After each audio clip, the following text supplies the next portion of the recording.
गणपती विशेष उकडीचे मोदक करण्यासाठी लागणारे साहित्य: 1 मोठा चमचा खसखस, 1 मोठा चमचा साजूक तूप, 2 मोठे चमचे सुका मेव्याचे तुकडे, 2 कप खवलेलं ओलं खोबरं, 1 कप गूळ, अर्धा चमचा वेलची पूड, पाव चमचा जायफळाची पूड, 1 कप पाणी, अर्धा कप दूध, 1 मोठा चमचा तेल, 1.5 कप तांदळाचं पीठ, चवीनुसार मीठ, केशराच्या काड्या.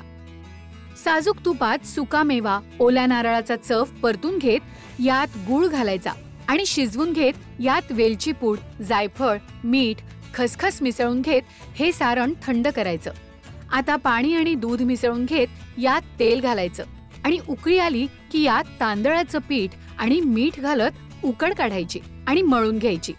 आता पारी करत अशा पद्धतीने कळ्या पाडायच्या आणि यात सारण भरायचं आणि मोदक तयार करायचा. आता हे मोदक वर केशर घालत वाफवून घ्यायचे. झाले आपले गणपती विशेष उकडीचे मोदक तयार. गणपती बाप्पा येणार तर उकडीचे मोदक झालेच पाहिजे. बरं, मोदक करताना काय काय चुका होतात तेही आपण बघणार आहोत. तर सगळ्यात आधी सारण करायला सुरुवात करूया. तर सारण करण्याकरता आधी 1 टेबलस्पून मी इथे घेते खसखस. ही खसखस छान भाजून घ्यायची. खसखस आहे ना, अजिबात मोठ्या आचेवर भाजू नका, मध्यम आचेवर, नाहीतर ती करपते. चला, खसखस छान भाजून झाली. आता ही काढून बाजूला ठेवूया. चला, आता यामध्ये ना 1 टेबलस्पून साजूक तूप घालूयात. साजूक तूप गरम झालं की सुका मेवा नाही घातला तरी चालेल, पण जस्ट आणखी थोडा रिच करण्यासाठी सारण मी घालते. 2 टेबलस्पून ते हा सुका मेवा आहे, काजू आणि बदामाचे तुकडे. काजू बदाम हलके बदामी रंगावर तळून झाले, मस्त रंग आलाय. आता यामध्ये 2 कप ओल्या नारळाचा खव घालते.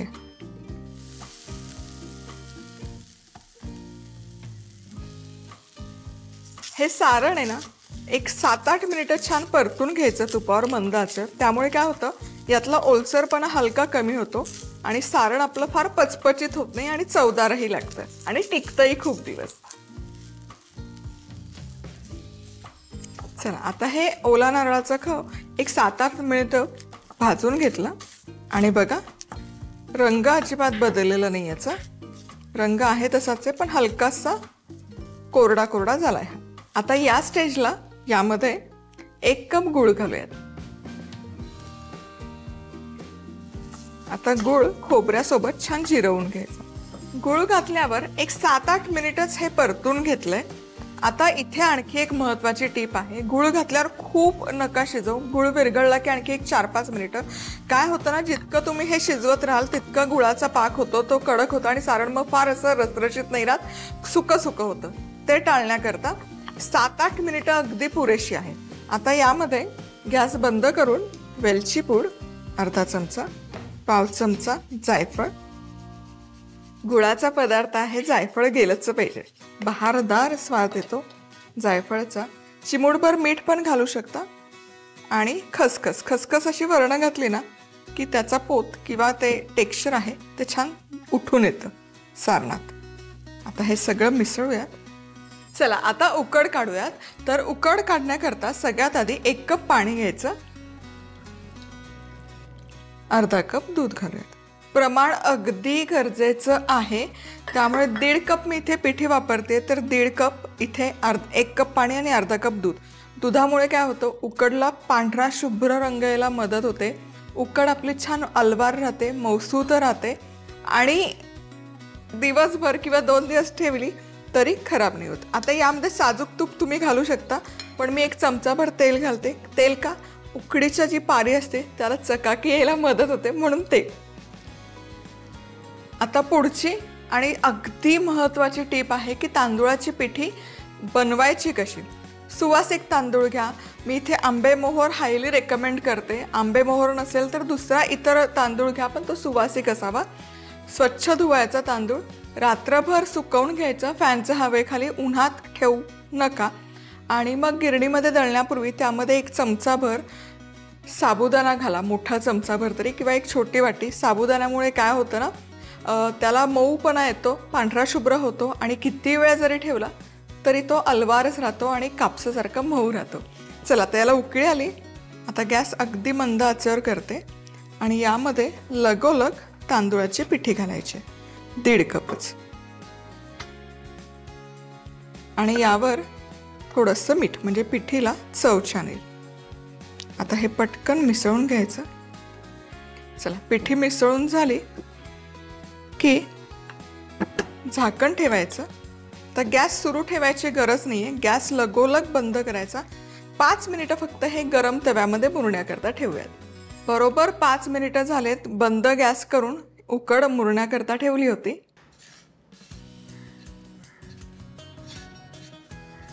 आता उकड डिशमध्ये काढून झाली की एकतर हाताने मळू शकता, पण ती गरम असते, गरम गरमच मळायची. सो मी इथे असं एखादं तांब्या भांडं घेते, त्याला खाली थोडं तेल लावलंय आणि याने हे मळायला अगदी सोपं पडतं. हे बघा, ही एकसंध करून घ्यायची लगोलग, आणि हे प्रोसेस गरम गरम असतानाच करा. हे काम आहे ना असं बसून फटकल मांडून निगुतीने करण्याचं आहे. चला, आता उकड आपली तयार आहे. हे बघा, सुबक झाली उकड. आता काय करूयात, आता यातून अशी पिठी घ्यायची किंवा गोळा घ्यायचा, आणि जरी उकड मळली तरी हा गोळा देखील असा एकजीव करून घ्यायचा. ही आणखी एक महत्वाची टीप आहे, नाहीतर मग वळताना त्याला भेगा पडतात. हे असं हातात पण तुम्ही करू शकता. जितकं शक्य असेल तितकं त्याला प्रेमाने, थोडा जोर देऊन पण गुळगुळीत करून घ्यायचं. हे बघा, हे अगदी गरजेचं आहे. आता हे झालं की मध्यभागी एक दाब द्यायचा, म्हणजे याची वाटी तयार होते. हे बघ, आणि हे असं फिरवत घ्यायचं, म्हणजे आपल्याला अशी खोलगट वाटी तयार करायची. आणि पारी जितकी शक्य असेल तितकी पातळ करायची. बघा, छान अशी वरपर्यंत पातळ आणि एकसारखी पातळ झाली आहे. याच्या वरच्या कड्या आहेत ना, कळी पाडण्यापूर्वी छान अशा दाबून घ्यायच्या. हे बघा, आता कळीदार मोदक करण्याकरता असा मोदक दुमडून घ्यायचा, याची पारी, आणि ही खालपर्यंत दुमडायची, आणि शक्यतो जितकं जवळजवळ असेल तितकं जवळजवळ दुमडून घ्यायचं. आता हे सारण जे आपण तयार करून घेतलंय हे असं मधोमध घालून घ्यायचं,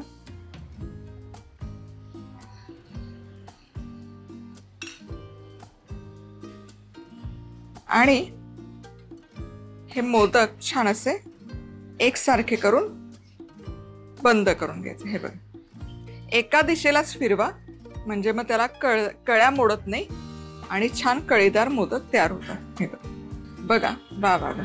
आणि हे जास्तीचं पीठ आहे, हे काढायचं, याला थोडंसं वरपर्यंत करून घ्यायचं. क्या बात आहे. आणि या कळ्या तुम्हाला वाटलं तर थोड्या उकळून घ्यायचं. इतके गोड दिसतंय ना मोदक.